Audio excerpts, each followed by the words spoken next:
Ya, bismillahirrahmanirrahim. Assalamualaikum warahmatullahi wabarakatuh. Selamat datang di materi video online untuk materi kedua praktikum pencelupan 2 atau pencelupan serat-serat sintetik.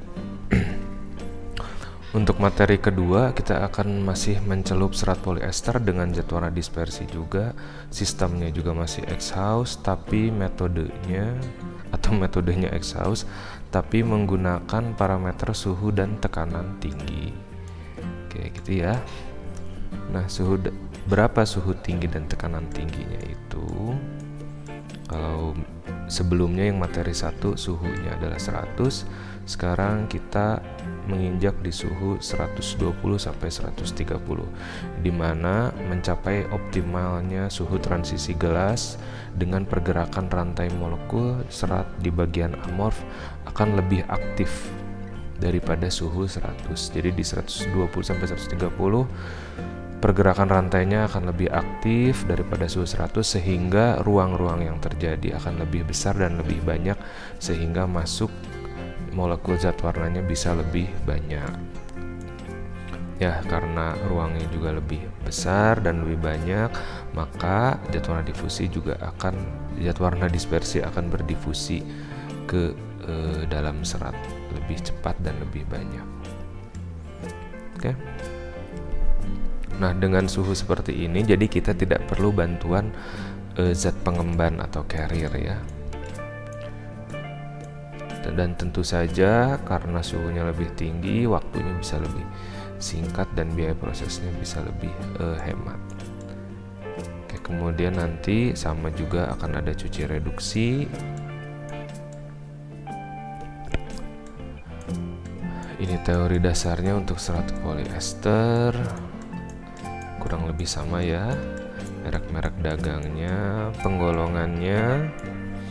Biasanya untuk HTHP kita menggunakan zat warna dispersi yang tipe C atau ukuran molekulnya yang lebih besar daripada yang tipe B, jadi yang lebih besar daripada untuk metode carrier. Gitu, ini bisa untuk celup HTHP maupun untuk termosol. Bisa juga untuk mencelup carrier, tapi nanti ketuaan warnanya tidak sebaik di proses HTHP. Nanti yang terakhir ini bisa digunakan untuk metode termosol. Nah, kemudian zat pembantunya karena tidak ada carrier, jadi paling pengatur pH sama asetat, pendispersi, dan perata jika diperlukan, dan juga zat pelunak air. Nah, pH-nya diset antara 4 sampai 5,5 karena hidrolisis akan mudah terjadi pada suhu yang tinggi dengan keadaan air yang banyak, maka pH-nya akan lebih asam daripada yang carrier. Ya, kemudian ini yang lain-lain silahkan dibaca. Oh iya, nanti ada zat anti krismak. Nah, ini zat anti krismak khusus untuk mesin-mesin tertentu yang mana nanti kalau kainnya masuk ke dalam mesin sangat mudah terlipat gitu ya, sangat mudah terlipat, sehingga perlu ditambahkan zat anti krismak untuk menghindari belang pada lipatan kain. Jadi nanti kalau ada lipatan kain, misalnya bentuknya seperti segitiga, nah di sudutnya itu biasanya nanti zat warna akan berkumpul di situ lebih banyak, sehingga terjadilah belang garis lipatan ya, disebutnya biasanya belang garis pada lipatan. Oke ya, ini misalnya contohnya pada mesin jet dyeing. Kemudian zat antisadah juga sama untuk sama dengan penjelasan waktu di carrier ya. Nah, mekanismenya, nah ini intinya adalah melewati suhu transisi gelasnya, jadi masih pada rentang suhu transisi gelas gitu. Sehingga nanti zat warna akan masuk ke dalam sela-sela polimer. Namun sebelum masuk harus dipastikan dulu zat warnanya terdispersi monomolekuler. Jadi harus satu molekul saling terpisah, tidak boleh ada agregat. Nah, ini di sini penjelasannya. Ini ada molekul acak atau amorf.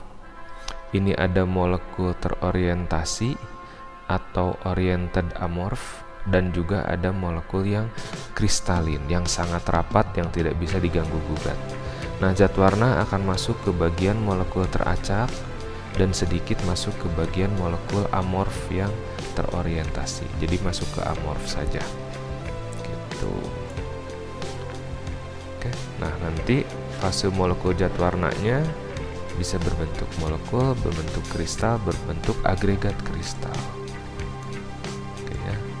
Ini penjelasan lebih lanjutnya silahkan nanti ditanyakan di teori.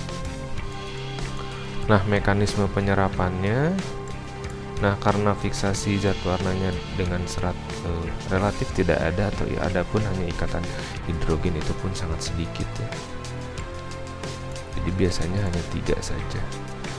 Difusi zat warna ke permukaan,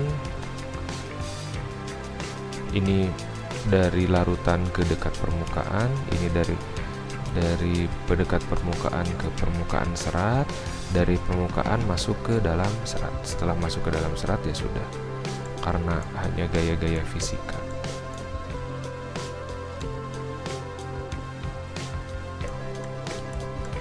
Kemudian ikatannya kurang lebih sama ya dengan sistem carrier. Kemudian ini diagram alirnya kurang lebih sama.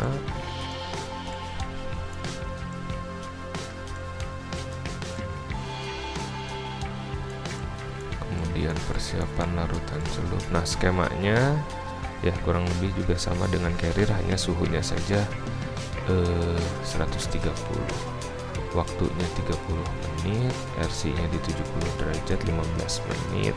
Kalau untuk yang warna-warna tua, kalau untuk warna-warna sedang 10 menit cukup, atau misalnya konsentrasinya dikurangi boleh.